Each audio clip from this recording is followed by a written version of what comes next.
Hello everybody, this is Stephen Howson. This is the full-time review. You got me on a chair outside a really sunny Old Trafford. Deal with that.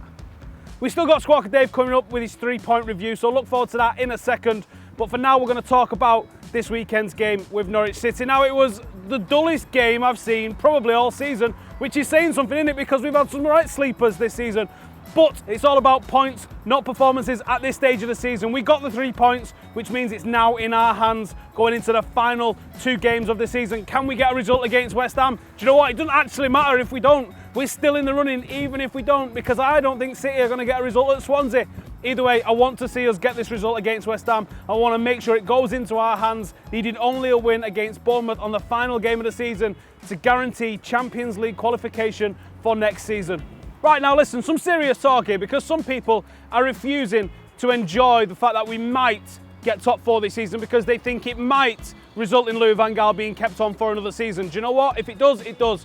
Support the club no matter what. It's as simple as that. We want the best for Manchester United, and the best thing for Manchester United is that we are involved in Champions League football next year, regardless of who is in charge. We have got the best defensive record in the Premier League. We have got one of the best home records in the Premier League. The issue that we've got is we've been poor on the road and against the bottom teams. Now, if Louis can sort that out, next season would not be the same as this season.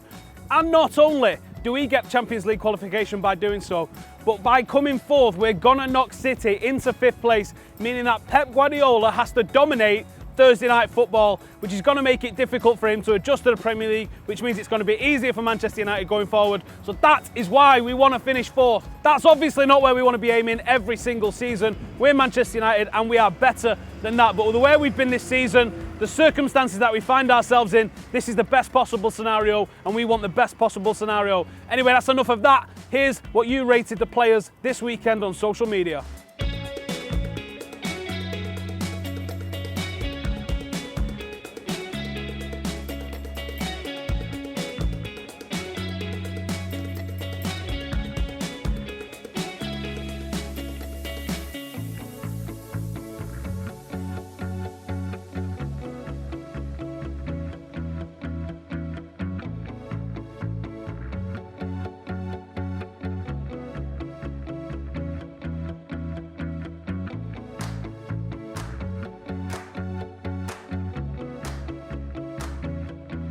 Absolute massive split in some of those ratings that you've given us this weekend.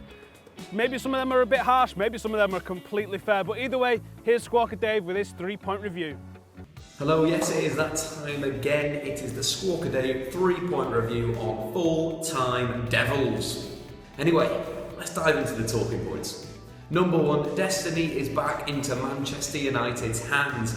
As we look at the Premier League right now, Manchester United are sitting on 63 points, Manchester City on 65 points and Arsenal on 68 points. Flip the script though, United have a game in hand on Manchester City, which means 2 wins will put Manchester United into the Champions League next season, entering in the 3rd round in the qualifying. You may ask, Dave, what about if Liverpool win the European Cup? That does not matter at all, due to the fact that both Real Madrid and Atletico Madrid are both in the Champions League final, thus qualifying for the Champions League next season. Even if Liverpool win the Europa League, it doesn't matter. United will still be in the Champions League if they finish in the top 4. If someone were to ask me in a few years, is there a game I could go back to look at to see how Louis van Gaal's Manchester United played, it would be the Norwich game. Very slow in the build-up, very tepid, and winning the game on a single mistake. But 2 games left in the Premier League, 2 cup finals, and obviously off to the FA Cup final after that. So 3 finals, we win those 3 games, Champions League, FA Cup. It's a good season in my book. Anyway, on to number 2. Manchester United this season are utter rubbish without Anthony Martial and Marcus Rashford. These 2 players have been so crucial for United in sort of the second half of the season, and definitely Martial the first half of the season. Martial's been directly involved in 22 goals in all competitions this season for Manchester United. That's more than any other United player. But what he gives this United side is his pace and his directness. You look at a few stats here. The amount of opponents that Anthony Martial's drilled past in the Premier League this season sits at a whopping 81. That is 53 more than any other United player has managed. It shows his creativity. He's evolving into a type of player that can go either way. He can go down the line, he can come back on his side, his classic trademark move, going on the outside and sort of tiptoeing down the byline and pulling it back, or coming in on his right foot and getting a shot on goal. Anthony Martial, what a hero. My player of the season for this season, just because his attacking output has been absolutely brilliant. Then the other man, Marcus Rashford, again adds pace to the side, something that United lacked against Norwich City. There was too much playing with those build-up in midfield, and then as soon as they got to the final third, they didn't know what to do with it. And that's what players like Anthony Martial, giving him to the ball to feet and running in behind, and then also Rashford actually running in behind and playing through balls to him, or stretching the opposition by his pressing. And it's really interesting to see two Manchester United players under the age of 21. Without them in the team, United looked very, very poor. Pretty critical of Ander Herrera in the game. I didn't think he had a brilliant game. He wasn't good enough on the ball. He kept on trying those through balls and just overhitting them, overcooking them. Didn't look good enough going forward either. He was shooting from silly areas, kept on getting shots blocks. That's something that Ander Herrera definitely has to improve for next season. Definitely in the summer we're going to have to sign a central midfielder. Renato Sanchez is heavily linked. He's a player that I absolutely love. An absolute dynamic, cracking box-to-box midfielder that would give us something else in the transition that we have lacked a lot this season. But anyway, Manchester United this year are poor without Rashford and Anthony Martial, so hopefully they both can come back into the side. Rashford was rested against Norwich because of the midweek game against West Ham away. Obviously scored an absolute banger last time at Upton Park that won the FA Cup tie. Hopefully they're back. Anthony Martial picked up a knock in the warm-ups. Hopefully he is back as well. But these two lads need to be in there to convert this chance of getting into the Champions League. Anyway, on to number 3. It's the curious case of Memphis Depay, a player this season, last season that was signed with a lot of hype. 22 league goals in the Eredivisie, 7 free kicks he'd scored over there. But I really feel sorry for Memphis this season. Last season he played 30 games for PSV Eindhoven in the Eredivisie. Started every single one of those. Look at his stats this season. He's made 28 appearances in the Premier League, but only starting 16 of them and only playing 10 games, only playing full 90 on 10 occasions. For a player like Memphis Depay, an attacking young player, confidence is absolutely crucial to his development and crucial to him getting into his flow of goal scoring and taking people on. It's different for defenders. I feel like defenders, you can go in and out of that right confidence, and you can still deal with things because it's your experience. But an attacking player, you need that belief in yourself, the belief to take that shot from 30 yards that potentially might rifle into the top of the corner, the belief to be able to dribble past 2 or 3 players and really get United attacking. But what Memphis again against Norwich, he was really, really poor. Every time he got the ball, it seemed like the Norwich right back and telegraphed exactly what he was going to do, whether he was coming inside, going outside, or trying to spin, and it wasn't a good enough performance for Memphis Depay. He didn't. He created only 1 chance. His 3 shots on goal for all from far out distances. Apart from the free kick at the end, they were pretty poor. How I feel that United need to maybe get the best out of Memphis is maybe move him positionally, either play him up front or play him as a second striker. I really would like to have seen a 4-4-2 against Norwich, because what Norwich do this season under Alex Neil is just sit really deep, bank of 4, bank of 5, really in their own penalty area. When you're playing with 3 in midfield and sort of 3 up top in a way, or a 4-5-1 that we are playing, you're not getting enough numbers into the box, and we need to be able to be fluid in the sort of formation we're playing, and that's where that sort of 4-4-2 or a 4-4-1-1 would come in there. Get Memphis into the penalty area, then he can go both ways. It's too obvious sometimes on the left hand side, he keeps coming into his right foot. If he's in that central zone, he can go either way, go left, can go right, can drift around. Look at Kevin De Bruyne as a cracking example of someone where Memphis Depay could look at. A player that starts central and then goes wide and then attacks from wide, gives you that extra element going forward. And if you look at Memphis' stats from last season, he was averaging over 5 shots a game. This season he's only 2 a game.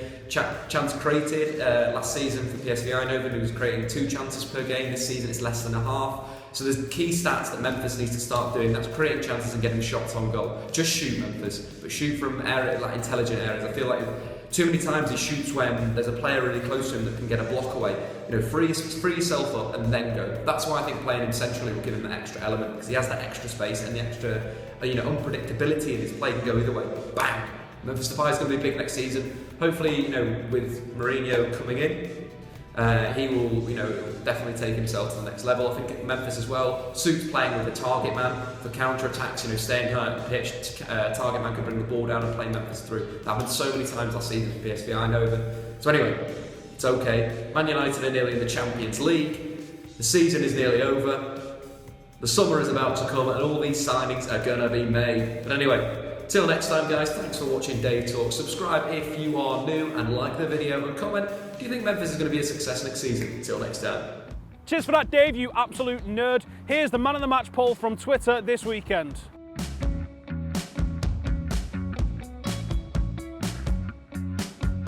As we can see, Juan Mata absolutely running away with it. He made all the difference in the game at the weekend. Thanks to everybody who got involved on Twitter. Here's the 3-word reviews from you guys on social media.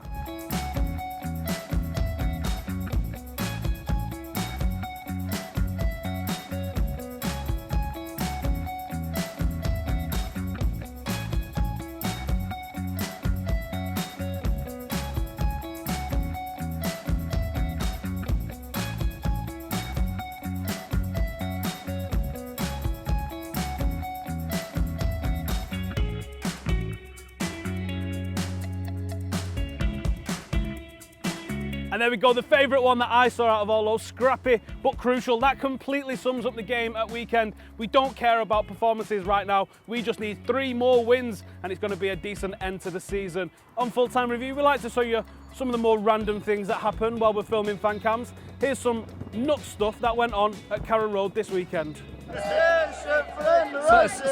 Second half was a lot. Don't go tonight unless you're anyways. I say it's trouble on the way. I say it's trouble on the way. I say it's trouble on the way. I don't tonight unless you're anyways. I say it's trouble on the way. Right, so as you probably saw, someone took the mic and legged it.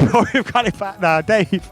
Thank you to everybody that's got involved today. Thank you for you guys for watching. And listen, an absolutely massive thank you. We smashed the 250k onto 1 million.